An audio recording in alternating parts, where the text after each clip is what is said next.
લગ્ન કરવા છે રાજા અને રાણીની જેમ, કે પછી ખોવાઈ જવું છે પેલેસની શાન અને પ્રકૃતિ સાથે? તો આજે જ બુક કરો તમારો સ્ટે અથવા તમારી ઇવેન્ટ balarampalace.com પરથી. એક તરફ લોકસભા 2024ની ચૂંટણીના પ્રથમ તબક્કાના મતદાનનો સમય નજીક આવી રહ્યો છે, તો બીજી તરફ ગુજરાતમાં રાજકોટ લોકસભા બેઠકના ઉમેદવારના વિવાદિત નિવેદનનો મામલો શાંત પડવાનું નામ નથી લઈ રહ્યો. રાજકોટમાંથી ભાજપે પરસોત્તમ રૂપાલાને ટિકિટ આપી છે. જો કે રૂપાલાએ જ્યારથી ક્ષત્રિયો અંગે ટિપ્પણી કરી છે ત્યારથી આ મામલો વધારે બેચક્યો છે અને હવે ક્ષત્રિયો લડી લેવાના મૂડમાં છે. પરસોત્તમ રૂપાલાના વિરોધનો પડઘો હવે CR પાટીલના કાર્યક્રમ સુધી પહોંચ્યો છે. પાટીલના કાર્યક્રમમાં સભા મંડપ સુધી લોકો વિરોધ કરવા પહોંચ્યા અને કાળા વાવટા ફરકાવ્યા અને ખુરશીઓ પણ તોડી હોવાની માહિતી સામે આવી રહી છે. નમસ્કાર, જમાવટ સાથે હું સેજલ.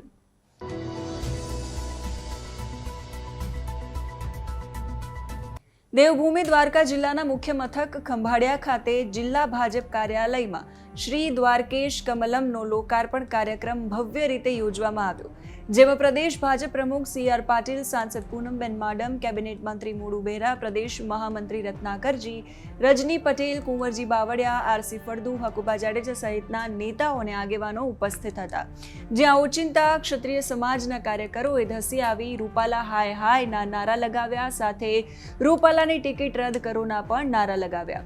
રાજ્યમાં રૂપાલાના નિવેદન પછી ક્ષત્રિયો કોઈ પણ વાત માનવા તૈયાર નથી અને સતત રૂપાલાની ટિકિટ રદ થાય એવી માંગ પર અડગ છે. અગાઉ ભાજપે ડેમેજ કંટ્રોલ કરવા સમાજના આગેવાનો સાથે મીટિંગ કરી હતી, પણ તે નિષ્ફળ ગઈ હતી. આ મામલે રાજ્યભરમાં ઘણી જગ્યાએ રૂપાલાના વિરોધમાં પોસ્ટર લાગી રહ્યા છે. ત્યારે આજે દ્વારકાના ખંભાળિયામાં જિલ્લા ભાજપના કમલમ ખાતે કાર્યક્રમમાં ભાજપ પ્રદેશ પ્રમુખની હાજરીમાં ક્ષત્રિયોએ કાળા વાવટા ફરકાવીને વિરોધ નોંધાવ્યો. આજે દેવભૂમિ દ્વારકામાં ભાજપના કમલમ કાર્યાલયના ઉદ્ઘાટનનો કાર્યક્રમ હતો. આ કાર્યક્રમનું ઉદ્ઘાટન ભાજપના પ્રદેશ પ્રમુખ CR પાટીલના હસ્તે થવાનું હતું. જો કે આ કાર્યક્રમમાં પરસોત્તમ રૂપાલાના વિરોધના પડઘા જોવા મળ્યા. CR પાટીલ એક તરફ ઉદ્ઘાટન માટે રિબન કટ કરી રહ્યા હતા, તો બીજી તરફ વિરોધ કરનારાઓ એ કાર્યક્રમમાં ખુરશીઓ તોડી રહ્યા હતા. CR પાટીલના કાર્યક્રમમાં મોટી સંખ્યામાં ક્ષત્રિય સમાજના લોકો પહોંચી ગયા. પરસોત્તમ રૂપાલા સામેનો વિરોધ લોકો અહીં ઠાલવતા જોવા મળી રહ્યા છે. મોટી સંખ્યામાં લોકો આ કાર્યક્રમમાં ધસી આવતા એમને રોકવામાં આવ્યા. જો કે ખંભાળિયા દ્વારકેશ કમલમના ઉદ્ઘાટન સમયે લોકો રેલિંગ તોડી સભામાં ઘૂસ્યા અને વિરોધ દર્શાવવા લાગ્યા. CR પાટીલના આ કાર્યક્રમમાં ભાજપ કાર્યકર્તાઓએ ઢોલ નગારા સાથે CR પાટીલનું અને આગેવાનોનું સ્વાગત કર્યું. જો કે બીજી જ તરફ થોડીક જ વારમાં લોકોએ સભામાં આવીને સૂત્રોચ્ચાર સાથે વિરોધ દર્શાવ્યો. લોકોનું સંખ્યાબળ એટલું હતું કે SPએ ઘટના સ્થળે પહોંચીને સભા મંડપમાંથી ક્ષત્રિય સમાજના લોકોને બહાર કાઢ્યા.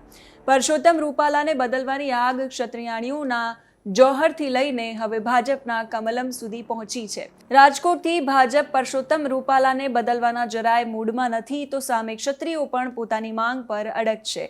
ખાસ કરીને ક્ષત્રિયાણીઓએ તો આ મુદ્દાને એટલો ગંભીરતાથી લીધો છે કે જ્યાં સુધી રૂપાલાને રાજકોટથી બદલવામાં નહીં આવે ત્યાં સુધી જપીને બેસશે નહીં. કેટલીક રાજપૂત મહિલાઓએ તો જોહર કરવાની પણ ચીમકી આપી છે અને આ જોહર પ્રદેશ ભાજપના કાર્યાલય કમલમ બહાર કરવાની ચીમકી આપી છે.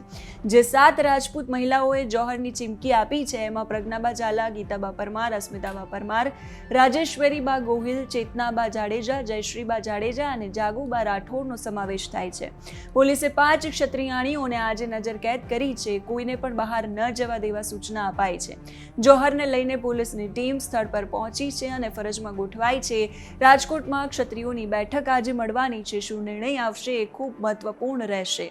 અત્યારે આ વિડીયોમાં બસ આટલું જ. નમસ્કાર.